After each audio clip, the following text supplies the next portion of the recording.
Good morning. Questions? This new league, the new leagues, in terms of your evaluation for these kids staying in college and coming out with the ideas of these guys possibly not going to school and going to start in terms of their potential? I mean, we will always honor the rules within our own league as to when a player is eligible for competition with us. What other leagues do, we have no control over. But in all honesty, we believe that the longer a player can stay and participate in college, the better off he's going to be as a professional football player, especially in the National Football League. So anything along those lines will always be in conjunction with our rules, which I believe serve the player as much as they serve the teams.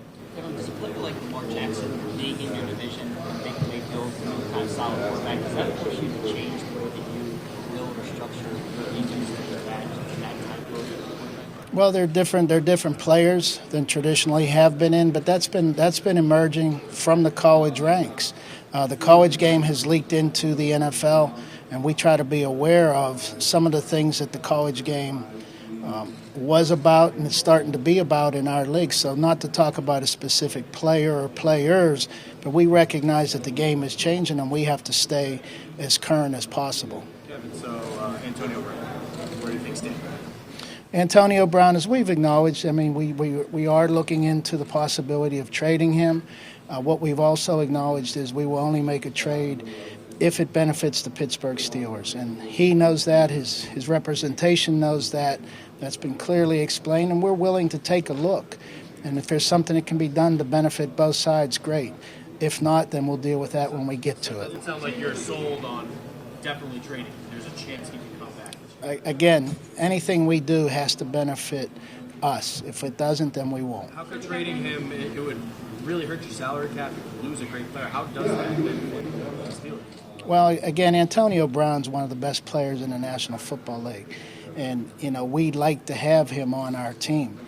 So if you lose a player like that, if you decide to take a player like that off your team, you best have the compensation that'll justify removing that player. And that would be significant compensation either in the form of a draft pick or picks or a player and picks, just so you can try to balance off the great loss that'll happen if you lose a player like that. So, Kevin, if you don't find the adequate compensation to make the trade as you just described, with everything that has already transpired, do you see a path for Antonio being able to reintegrate himself into this team with everything that's kind of been said by him up to this point?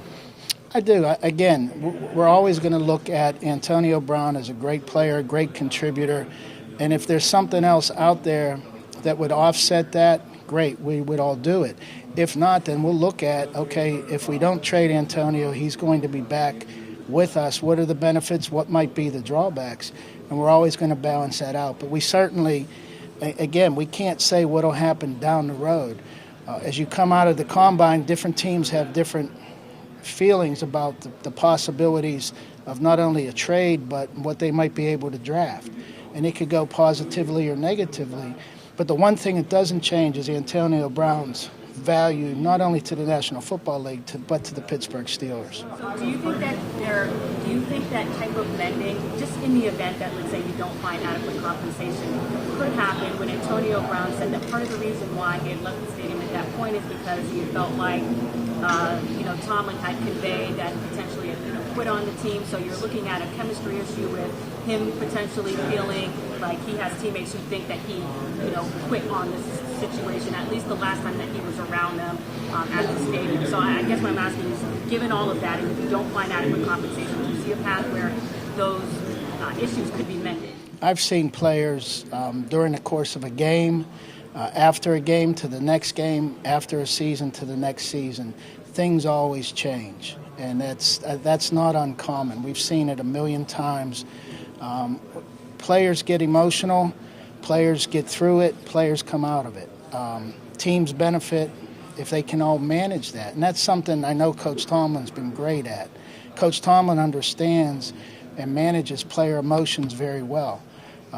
So I have no worry about his ability, not just in Antonio's case, but in any player's case. We look at everything individually. And players are very emotional. They're disappointed. They all hate to lose. We all hate to lose.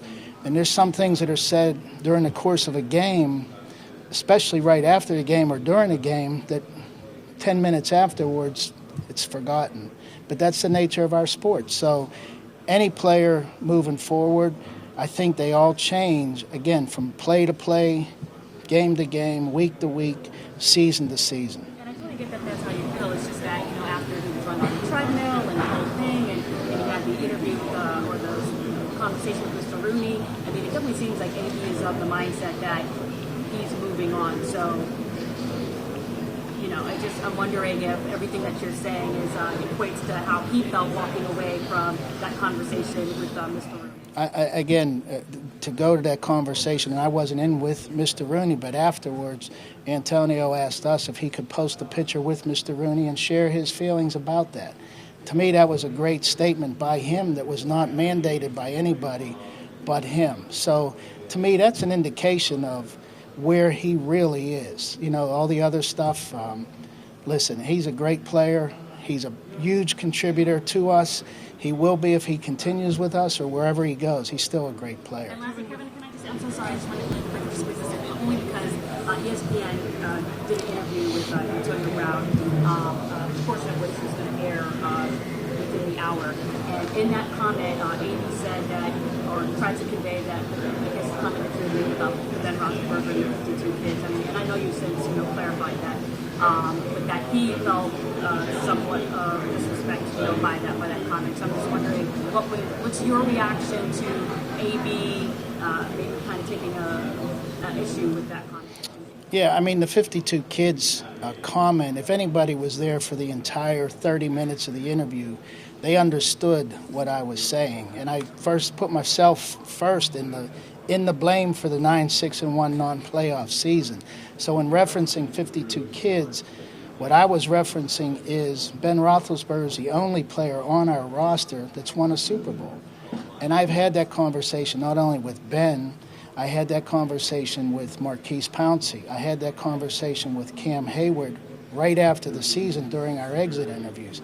So that's something that really, anytime I say anything in the media, I'm not afraid to say it to our players and probably have prior to that.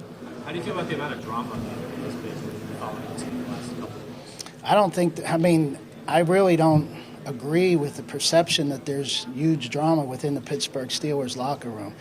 Again, Coach Tomlin treats our players like men. He gives them the opportunity to be a man, and he tries to grow them not only as professional football players, but as fathers, as brothers, as just as men. So really, I have a complete disagreement with the perception that our locker room is anything but very functional. With what's gone on with Le'Veon and Antonio in the last 2 years, is there a lesson the organization learned about dealing with that level of salary, that particular who you give it to, who you deal with at that level when you talk about that sort of thing? We want players to grow into great players, Pro Bowlers, potential Hall of Famers. But I think we're learning, and it's a different world. I mean, we look at what we're doing here at the Combine. 30 years ago, this didn't happen. So it's a different world. Social media has changed things. Branding has changed things. So we have to do a better job of managing young players as they grow into mega stars. And that's something I think we're learning on the fly. But it's a little more relevant this year, obviously, because Le'Veon's situation and Antonio's situation. But the lesson is maybe we got to catch these guys when they're young. And again, Coach Tomlin's great at cultivating a young player into a young man and a great professional. What is the level of interest in playing from other teams and trade for Last time I spoke, I think I said 3 teams, and what I would say is that interest has grown, and it'll continue to go one way or another because as we're here at the Combine, we're learning about alternatives to your current team, whatever the position may be. You may come away feeling better, you may feel worse.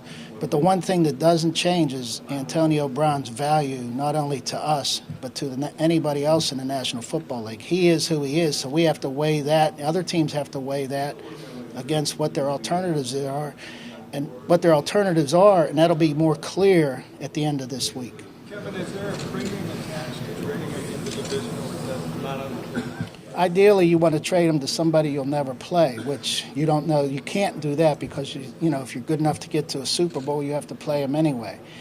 The less you would play him, the better. But if a team comes through with the best compensation, we have to balance that out. Okay, we're going to play him twice a year, but we're going to get the best compensation. So it's our job to do the better job with the compensation. And you have to weigh that all into the discussions. We haven't eliminated anybody. Kevin, you said that Le'Veon is going to be a free agent. Any interest at all in trying to work something out to bring him back, or is that? We're going to leave that door open, as we do with all of our players. When a player comes back to us after they've been on the market for a while, it's usually a really good environment because they know what's out there for them. And if we can do something better then, great. But in the meantime, we had a young man named James Conner and another one, Jalen Samuel, who stepped up and filled that position very well for us. So, the kind of money it may take to take a guy like Le'Veon off the market, and what it does to the remainder of what we'll be able to do, we have to balance that all out. But we'll always leave that door open. Well, Kevin, speaking of Connor and Jalen Samuels, how do you see that ultimately playing out? Do you see Connor as more of a lead back, and Samuels more of a change of pace? How do you guys view this? Yeah, Jalen came on this year and really proved himself not only as a receiving back, which he kind of did at North Carolina State, but as a runner. I believe against the Patriots, he had 158 yards and had a really good, productive game, and that was encouraging to see that. And again, doing what James did, the two of them together complemented each other very well. So we hope that continues to grow. James had a rough start. I mean, it was disappointing because he was dropping balls that he didn't drop in college. James had, I believe, 35 touchdowns at Oklahoma State when he played with Mason Rudolph and was a very productive player. But he also went through an adjustment in learning the NFL game, and he fought through it week after week. He had the big drop at Denver where he probably should have just run through the ball. He probably would have scored.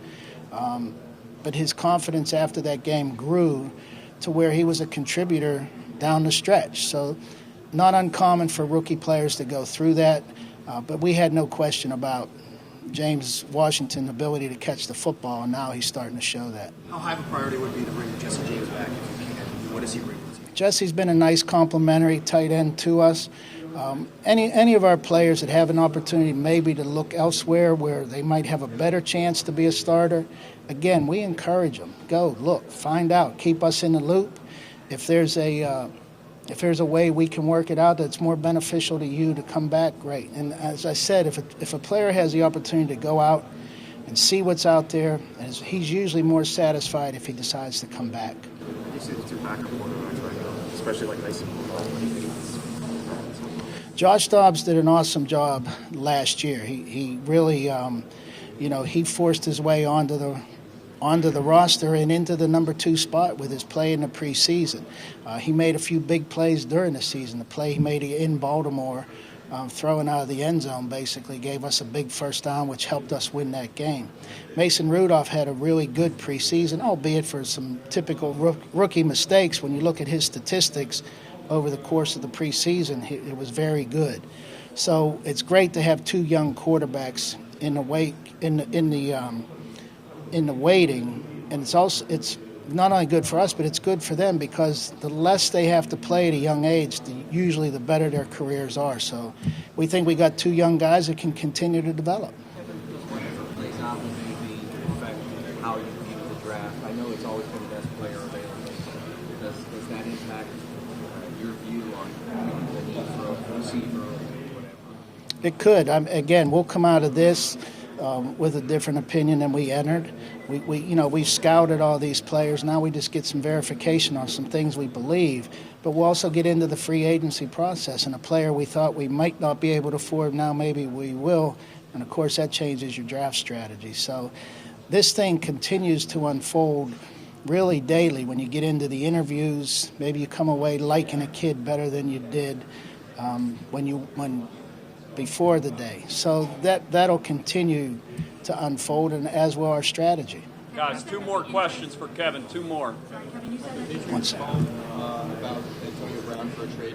Yeah, we'll never identify anybody we're in talks with. Final one.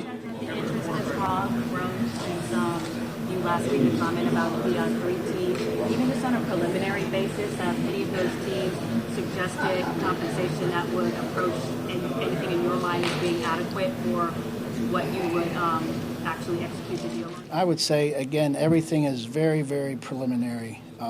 Again, coming out of this, I think there will be a change, be it one way or another. Kevin, the quarterback class last year, kind of going into the combine, kind of had a sense of who the top guys were, where they might go. How much do you see that the group right now is solidified, or how much is important with this particular class, with this combine, to kind of show where they're at, where they might get drafted? Yeah, I think nothing against this year's quarterback class, but last year's class was unique. It was really like the class, the year we were fortunate enough to get, Ben Roethlisberger, because there's probably 3 Hall of Fame quarterbacks in that class with Ben, Eli, and Phillip Rivers. Not to say that the 6 drafted this year or last year will be Hall of Famers, but it was a unique class. So I think I'd appreciate what that class is, and we'll see where this class goes. But there's always players in every draft that you go in with expectations and they change as they start to perform. All right, thanks, Kev. Thank you.